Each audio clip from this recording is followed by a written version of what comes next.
I also extend a very warm welcome to our Honorable Minister for Large and Medium Industries, Government of Karnataka, Sri N.V. Patil. A very warm welcome to our own Honorable Minister of IT, BT, Rural Development and Panchayat Raj, Government of Karnataka, Sri Priyank Shetty. We inaugurated the first Bangalore Tech Summit. It was then called BangalureIT.com. This was the first ever Tech Summit conducted in India at a grand scale, and it was truly a historic event. A key theme of the summit then was to understand, deliberate and plan how Bengaluru will become IT hub in India. As I speak to you today, we are celebrating 26th edition of Bengaluru Tech Summit. BTS has grown and evolved into one of the most successful and key technology summits conducted at a global level, showcasing innovation and vision. Today, Karnataka is not only the IT hub of India, but recognized as leading IT hub all around the world, with Bengaluru surpassing leading technology hubs such as London, Munich, Berlin and Paris. We have the biggest talent pool of AI and ML professionals, with more than 50% of India's AI and ML professionals working in Karnataka.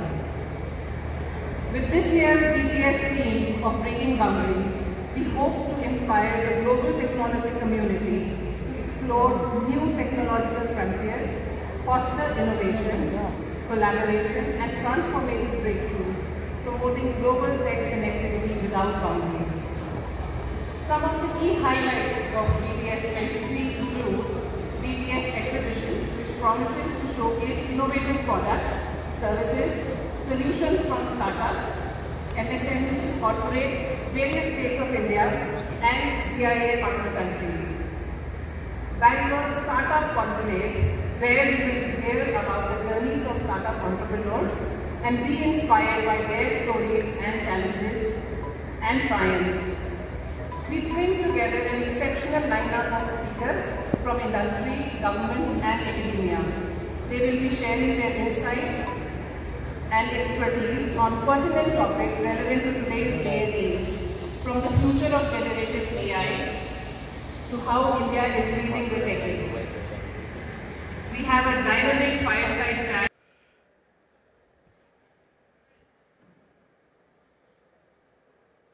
Sri D.K. Shivkumar, Honorable Deputy Chief Minister of Karnataka, Sri M.B. Patil, Honorable Minister for Large and Medium Industries, Government of Karnataka, Sri Priyank Karge, Honorable Minister for ITBT, Rural Development and Panchayat Raj, Srimati Vandita Sharma, Chief Secretary, Government of Karnataka, Krish Gopala Krishnan, Chairman, Vision Group on IT, Dr. Kiran Majumdar Shah, Chairperson, Vision Group on Biotechnology, Prashant Prakash, Chairman, Vision Group on Startups, Niruti Rai, Managing Director and CEO, Invest India, Mark Papermaster, Executive Vice President and Chief Technology Officer, AMD, Sri Rishad Premji, Executive Chairman, Wipro, Arvind Kumar, Director General, Software Technology Parks of India, and other guests on the dais.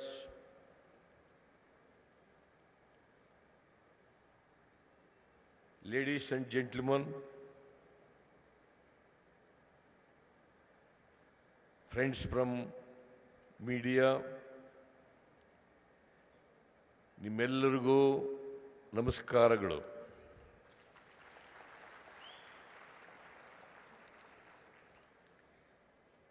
It is an honor and privilege to address you as the Chief Minister of this vibrant and dynamic state that has been at the forefront of technological innovation in our great nation.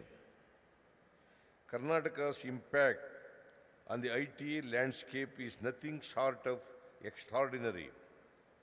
Home to over 5,500 ITES companies and approximately 750 multinational corporations, our state has been a driving force behind the sector's success, contributing around 85 billion US dollars to the nation's exports. This vibrant industry has not only provided direct employment to over 12 lakh professionals, but also created ripple effect, generating over 31 lakh indirect jobs. Karnataka's share of software exports, nearly 40% of the country's total, solidifies its position as a global IT powerhouse. Bengaluru, the capital of Karnataka and the Silicon Valley of India, has long been a beacon of progress, a city that has embraced change and positioned itself as a global hub for technology and innovation. Bengaluru has always been a melting pot of cultures, ideas, and aspirations. It is this diversity that fuels our innovation, driving us to find solutions to the world's most pressing challenges. Bengaluru has been ranked 8th in the Global Startup Ecosystem Index by Startup Blink.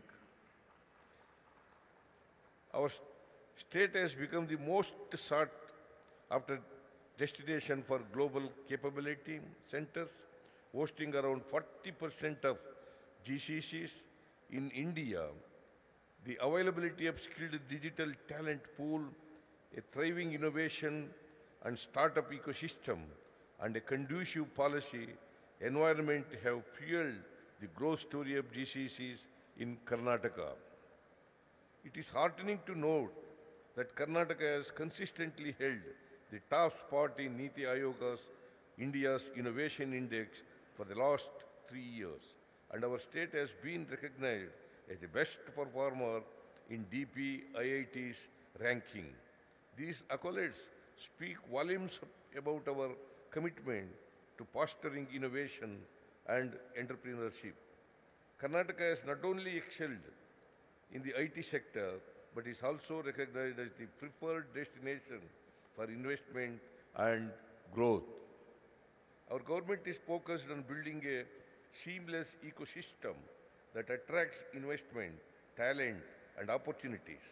We want Karnataka to be seen as the hub with an end-to-end ecosystem for innovating and growing businesses. Our pro-business policies reflect our dedication to simplifying regulatory processes.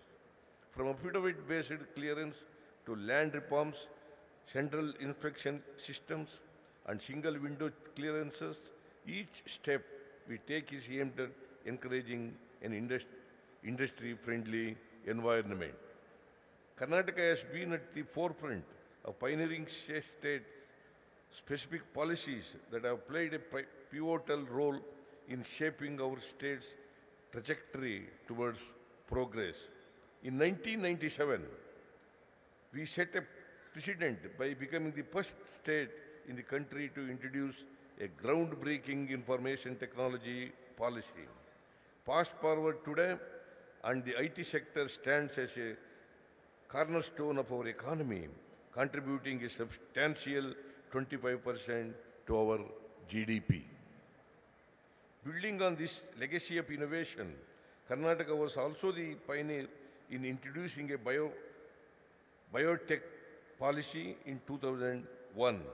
As we continue to champion advancements in biotechnology, I am thrilled to announce that revised biotech policy is set to be unveiled at the Bengaluru Tech Summit. This policy revision reflects our commitment to staying ahead of our curve and fostering growth in this critical sector. In 2015, our state took a visionary step by launching a startup policy well before the Government of India recognized the need for a central-level startup policy. This foresight has propelled Karnataka to the forefront of the startup ecosystem, nurturing and supporting the entrepreneurial spirit that defines our dynamic state. Recognizing the evolving landscape technology and creativity, we understand the importance of animation, visual effects, gaming, and comics, AVGC. It gives me immense pleasure to share that Government of Karnataka is set to launch the AVGC XR policy, a treatment to our ongoing commitment and progressive approach in leading the nation's AVGC sector towards global excellence. Crucially, our policies are not developed in isolation, but are driven by collaboration between industry and academia, in tandem with the state government. Vision groups in IT, biotech, and startups comprising industry stalwarts and leaders operate as think tanks, shaping the trajectory of our state's development. Yet, even as we celebrate these achievements, we recognize that challenges persist. The digital divide is a reality we must address, ensuring that the benefits of technology reach every citizen regardless of their background. We aim to bridge this gap through targeted initiatives, utilizing the power of data and analytics and drive informed decision-making in governance. Beyond Bengaluru is a unique initiative in that direction, with the primary focus of developing and enhancing ecosystems in regions beyond Bengaluru and bridging the digital divide. Our government is committed to furthering this technological trajectory. We will invest in the infrastructure needed to support the next wave of innovation, foster collaboration between industry and academia, and create policies that propel the state of Karnataka to new heights on the global tech stage. The Bengaluru Tech Summit is not just an event, it is a celebration of our collective vision, determination, and commitment to harness the power of technology for the greater good. The theme for the 26th edition of Bengaluru Tech Summit is Breaking Boundaries. The theme emphasizes on the importance of our state. Breaking regional boundaries by creating sector-specific clusters across the state of Karnataka. Breaking sectoral boundaries by supporting and encouraging industries across different sectors. And breaking scale by scaling up and bringing in new business and investments. Let me express my deep appreciation for the pioneers who have laid the foundation of Bengaluru's technological prowess. Together, let us embark on a journey of progress, inclusively and substantiability. As a government of Karnataka, we continuously strive to create an ecosystem that fosters innovation, supports startups, and attracts the brightest minds from around the globe. I am confident that with your support, we will script a story of unparalleled success and prosperity. Thank you, and may the spirit of innovation guide our path. Jai Hind, Jai Karnataka.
particularly choose based on your question. So basically, when we typically go to schools like MBS, DMD, our curators would be speaking. Here is an asteroid which is freely falling. As there is no atmosphere on the moon's surface, it simply comes and bangs onto the moon's surface and thereby creates a huge crater with the surface.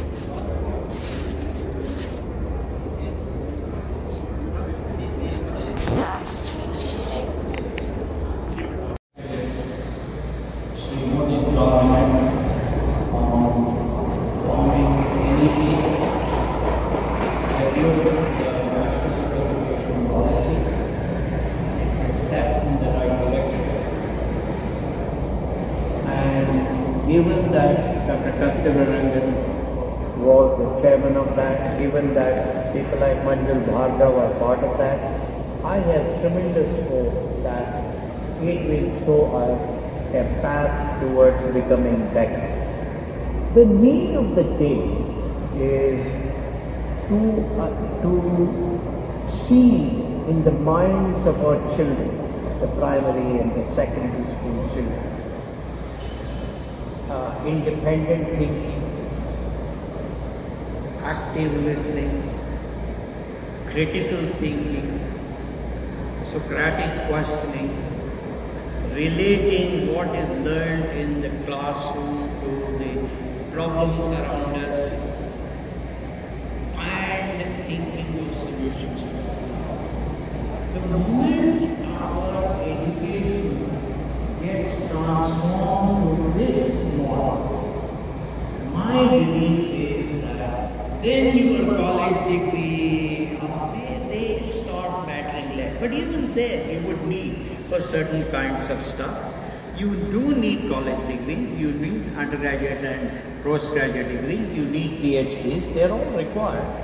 But it would not be as important as we see. For example, I have a friend of mine who is a professor at a top class, who is a very famous orthopedician in the US, and his undergraduate degree was in history.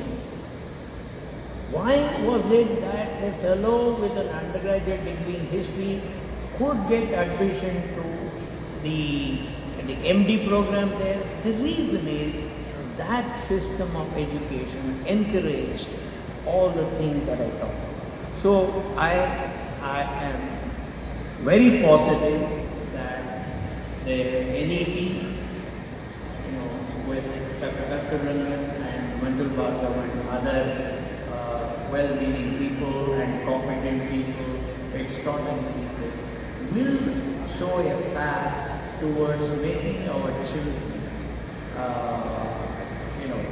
much more competent in this kind of education.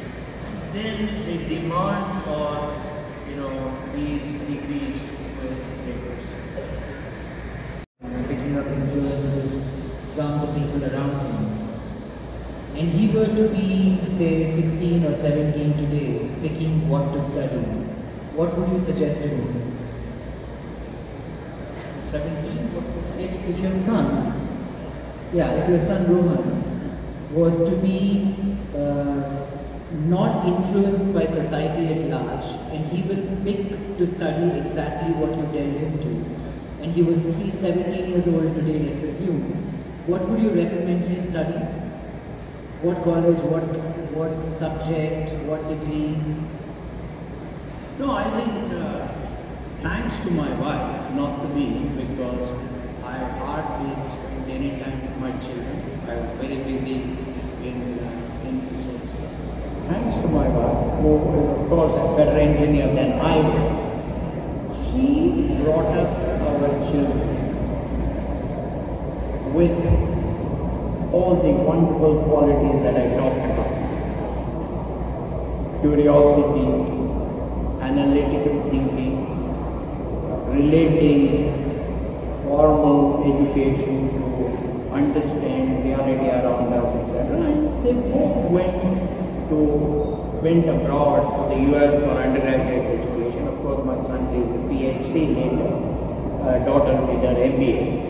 So in some way, I would say that I have been very lucky because So I had a partner who took up that responsibility to bring him to wonderful children. I don't think I have asked for anything more. I may be completely wrong. Elsewhere in the nations that have high aspiration, people were. I have seen two shifts, definitely two shifts, because I would return around midnight and I have seen people working, as if they were going to disappear tomorrow morning. So while I cannot vouch for three shifts there, but definitely I can vouch for two shifts. Now, we want to be better than all those countries. Why don't we say our people will work three shifts? Ask them what are the requirements for them to complete that thing by their workers working three shifts. Provide them that. So I think there is a little bit of these things that can be done by our leaders. And if we did that, then I have no doubt why India cannot grow even faster than China. Not just the growth alone, because our base is only about 3.5, whereas China's is 19 trillion. But we will catch up with China, and hopefully one day we can overtake. But that requires taking quick decisions, making sure that all hurdles for entrepreneurs like you and others, today I am not an entrepreneur, removed as if there is no tomorrow. And then I think we too can experience it. We end the session. Thank you so much, Murthy sir. It's always an honor speaking with you. Yeah, before we leave the